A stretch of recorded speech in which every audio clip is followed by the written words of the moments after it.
Gertin-Lacroix. Anaïs, bonjour. Bonjour, Benoît. Bon, la porte de ta chambre est ouverte. Ah, ben là, c'est le sous-sol, ça, ma chambre. Mais non, je dors pas dans le sous-sol, je dors en haut, imagine-toi. Hey, je juge pas mon décor, là, Benoît Dutrisac. On part pas ça de même aujourd'hui. Bon, non, mais il y a comme... Merci. Non, Voilà. Ah oui, OK. Ah, ils disent de mettre de la lumière. OK, c'est correct. Mais là, c'est ça, là, est-ce qu'il y a trop de lumière? Tu vois-tu, là, comment c'est compliqué? Là, est-ce que t'as trop de lumière? Est-ce que tu me vois ou tu vois seulement ma belle non, on on te voit très bien, c'est tout ce qu'on veut voir. C'est parfait. Donc, comment tu t'organises avant d'aller à un rendez-vous galant? Ben là, écoute, d'emblée, je vais te rappeler que je me suis mariée cet été. J'arrive d'un voyage de noces. Donc, ça fait longtemps que j'ai pas eu de rendez-vous galant. Mais toi, Benoît, je vais te le relancer la balle parce que tu as quand même déjà été célibataire. Toi, tu t'arrangeais comment avant un rendez-vous galant? J'en ai jamais eu. J'en ai pas eu. J'en ai pas eu. On dirait que je te crois pas. Qu'est-ce que tu dis? J'en ai pas eu. Je t'en ai pas eu parce que je sais où tu veux m'amener, puis je répondrai pas à ça. Ben, c'est ça, exactement. Tu veux m'amener à la même place, OK? Tu comprends-tu? Je t'ai fermé la porte assez rapidement, justement. On se rappellera.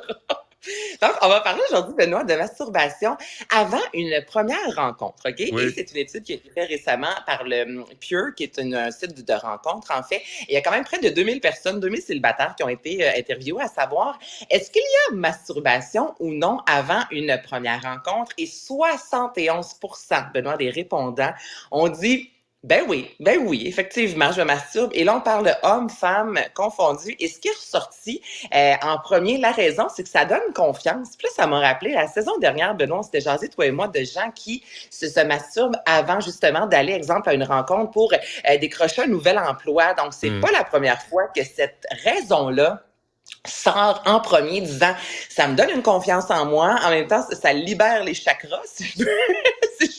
Ça vient relaxer.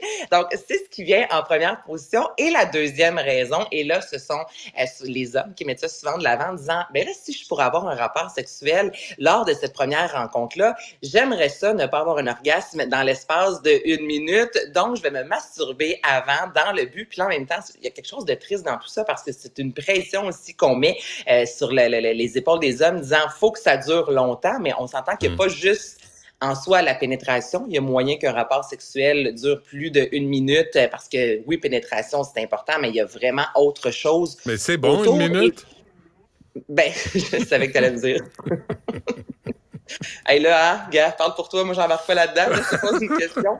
Après combien, la moyenne des gens, okay, après combien de rencontres est-ce qu'il y a le premier rapport sexuel selon toi? Est-ce que c'est 1, 5 ou 10?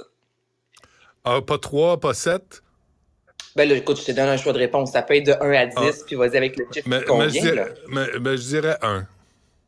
Après, 30%, et là, je suis d'un chiffre aujourd'hui, des femmes dans la trentaine ont avoué qu'après la première rencontre, 30% d'elles, sur 2000 femmes, disent, ben oui, moi, dans la vingtaine, c'était pas le cas. À 25 ans, c'est pas le cas, mais rendu à 30 ans, je suis assez à l'aise avec mon corps que dès la première rencontre, s'il y a une chimie avec cette personne-là, ben j'ai envie de savoir s'il y a une chimie sexuelle également parce que, tu sais, ben non, on s'entend qu'on peut avoir une méga belle discussion, avoir cette chimie-là psychologique, entre autres, que ça fit les deux. Et au moment que tu arrives pour embrasser quelqu'un, ben la langue ne tourne pas du même bord, puis là, ça tue l'amour. Donc, il y a de plus en plus de gens qui se disent dès la première rencontre, mais ça reste que il y a plusieurs coachs qui disent que dans une vie, des coachs de vie, coachs sexuels, qu'on devrait attendre le 5e rendez-vous avant d'avoir un rapport sexuel, disant déjà là, il y a des gens que vous allez avoir éliminés de votre vie, des rencontres, des fois après une fois, après 2 fois, ça fonctionne pas. Donc, rendu au 5e rendez-vous, si vous êtes rendu déjà à ce 5e rendez-vous-là,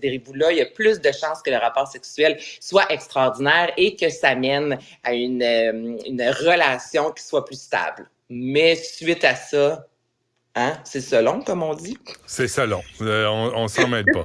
Mais ça, entre adultes qu'on s'entend, Ça ne nous regarde pas. Mais je peux comprendre qu'en vieillissant dans l'âge, on a envie, on ne veut pas attendre nécessairement 3 mois avant d'avoir un rapport sexuel parce que tu te dis, si sur ce plan-là, si c'est important pour moi la sexualité et qu'il n'y a nullement de chimie, ben j'ai pas envie d'attendre aussi longtemps. Je préfère le savoir rapidement. Puis, je le comprends, ce raisonnement-là, au même titre que je comprends d'autres personnes qui se disent, ben moi, je vais attendre et on consumera ça en temps et lieu. Là. J'imagine que ça varie selon les groupes d'âge. Tu sais, parce que, exactement, oui. Tu sais, t'as 65, 70 ans, là. Avant de mourir, tu dis, on ne sait pas, AVC, crise cardiaque, on ne sait pas ce qui nous attend. Ben, peu importe l'âge, Benoît, on ne sait pas ce qui nous attend. Ouais, donc, si on se fie à ta façon de penser, couchons tous le premier fois. Let's go! On y est pas avec le POC. L'as-tu vu, toi, Simple comme Sylvain, oui?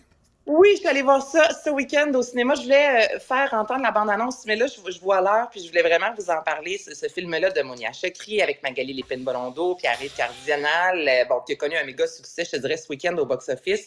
Et rapidement, c'est l'histoire d'une jeune femme qui vient d'un milieu assez aisé, qui tombe en amour avec Sylvain, qui est un homme de peu de mots, je te dirais, gars de construction, littéralement.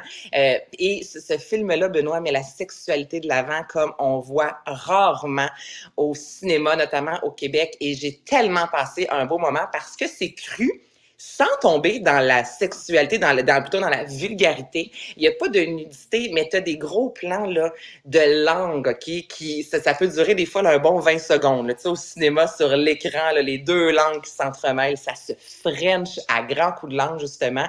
Et ce que j'ai vraiment aimé, c'est que ça dépeint la sexualité, je trouve, telle que l'on la connaît réellement, pas dans les films où toujours c'est parfait, à l'eau de rose, avec la musique, le foyer, c'est pas ça. Là. Des fois, c'est deux personnes qui ont pris un verre, qui ont envie d'avoir un rapport sexuel là, avec tout ce que ça comporte de moments un peu malaisants, la difficulté, exemple, à se déshabiller, un petit moment de fou rire, puis en même temps, tu sens, il y a une pulsion, une tentation sexuelle. Je te dis, là, j'ai adoré, puis ce sont des femmes dans la quarantaine, Magali Lépine-Blondeau, Monia Chokri, les deux qui jouent dans ce film-là, qui se laissent justement aller par ces pulsions sexuelles-là.